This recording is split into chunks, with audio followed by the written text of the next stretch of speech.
ce 29 mai 2025, nous fêtons le retour de notre Seigneur Jésus-Christ vers le Père. Alors nous allons d'abord prendre connaissance du texte avant de le partager. Lisons au nom de Jésus.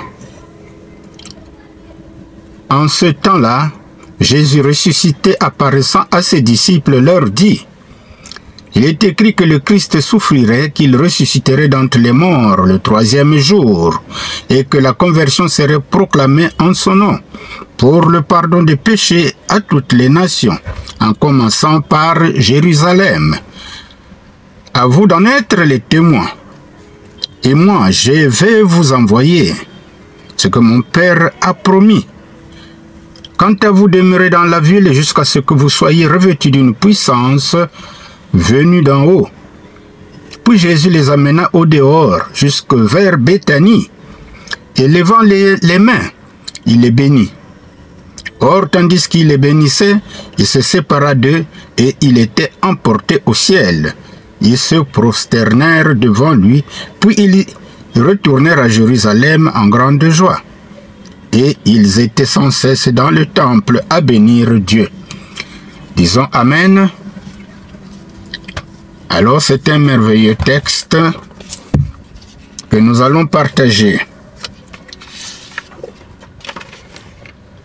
Depuis le premier jour de la résurrection de Jésus, ses disciples commençaient à s'habituer à le voir de manière visible, puis disparaissait simplement de devant leurs yeux.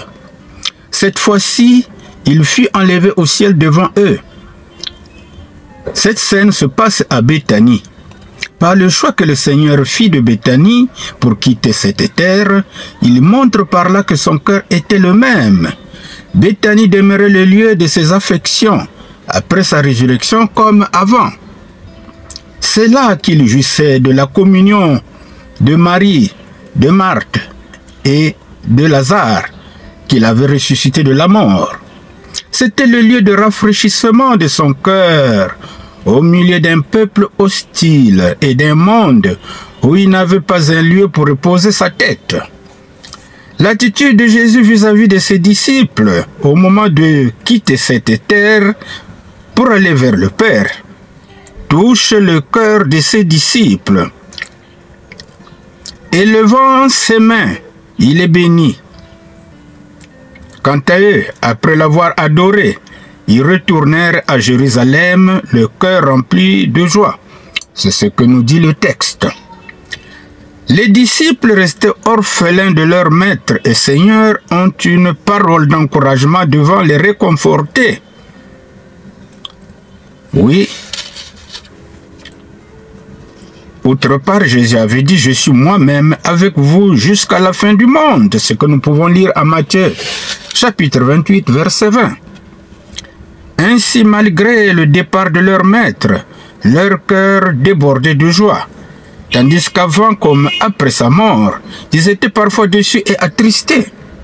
C'est dire que, quelles que soient les circonstances que le chrétien traverse, il doit être rempli de grâce et de joie, en attendant le monde nouveau que Christ nous a promis, où n'existeront ni séparation, ni tristesse.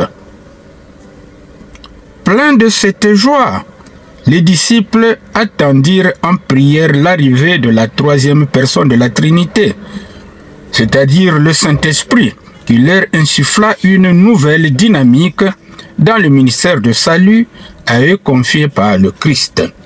Alors voilà ce que nous avons pu concocter du texte de l'ascension de Jésus-Christ.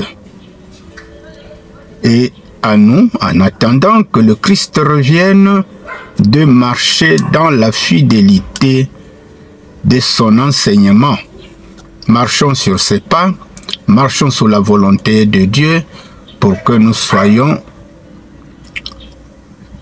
à côté de lui quand il reviendra et que nous puissions jouir de cette allégresse sans fin. Merci mes bien-aimés.